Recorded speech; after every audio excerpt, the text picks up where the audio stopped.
नमस्कार दोस्तों। आज जगदीश चंद्र बोस उनकी पुण्यतिथि पर दो शब्द। वैज्ञानिक जैसे ही बोस जो डायरी खोने के कारण नोबेल पुरस्कार फोन से पाने से रह गए थे। हमेशा से लोग निर्जीव चीज़ों की बात करते हुए पेड़ पौधे को भी उसमें शामिल करते आए, लेकिन एक भारतीय वैज्ञानिक ने इस धारणा को गलत साबित करते हुए बताया कि उनमें भी हमारी तरह जान है। आज इसी वैज्ञानिक जगदीश चंद्र बोस की पुण्यतिथि है।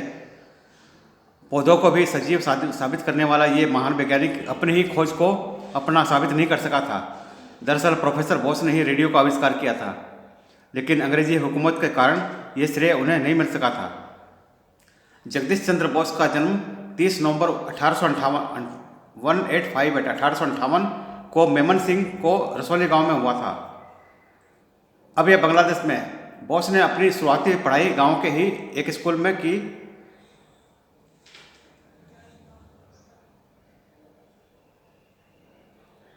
स्कूल को उसके पिता ने स्थापित किया था। इस स्कूल को जिसमें वो पढ़ते थे उसको उनके पिता ने ही बनाया था। उनके बारे में कहा था कि आर्थिक रूप से संपन्न परिवार, उनके पिता आसानी से उन्हें किसी अंग्रेजी स्कूल में भेज सकते थे, लेकिन वे चाहते थे कि बेटा मातृभाषा सीखे और अंग्रेजी की शिक्षा लेने से पहले अपनी संस्कृति के बारे में अच्छी तरह से जान ले। बोस ने भी यही किया। पहले वे बांग्ला भाषा के जानकार हुए, जिसके बाद अंग्रेजी की जानकारी ली।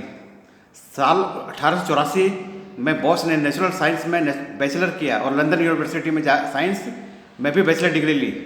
पेड़ पौधे से अपार प्रेम करने वाले इस वैज्ञानिक ने कैस्कोग्राफ नामक के एक यंत्र का आविष्कार किया।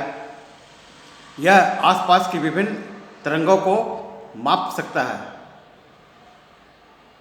और जो लोगों ने उनको काफ़ी सराहा।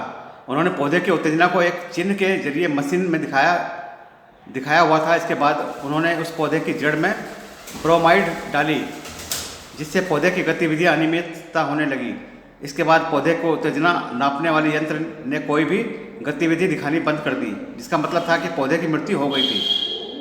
वैसे पौधे के सजीव होने का प्रयोग दिखाने के लिए दौरान वे प्रोफेसर बोस के साथ एक घटना घटी। वे पौधे को जहर का इंजेक्शन देने जा रहे थे। उसे किसी साथी वैज्ञानिक ने सादे पानी का इंजेक्शन में बदल दिया था। ऐसे में इंजेक्शन देने पर भी पहली बार वे पौधे पर कोई असर नहीं हुआ। तब प्रोफेसर बोस ने जहर से भरा नया इंजेक्शन लेते हुए उसे खुद को लगाना चाहा कि अगर पौधे पर जहर का असर नहीं हुआ तो इंसानों पर भी नहीं होगा। तभी दर्शकों में बैठे उस साथी वैज्ञानिक ने खुद ही स्वीकार किया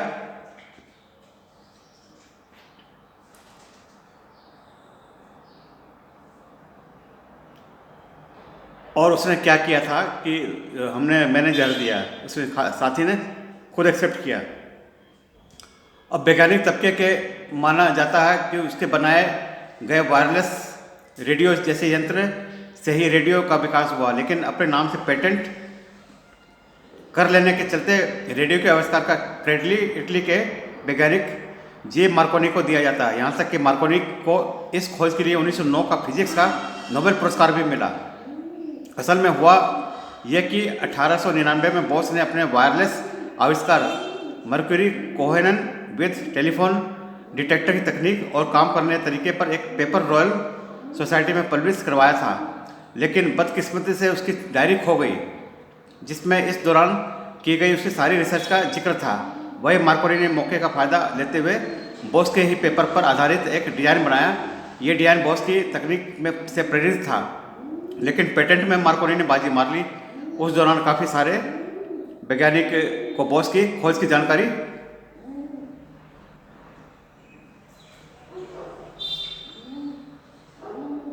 बोस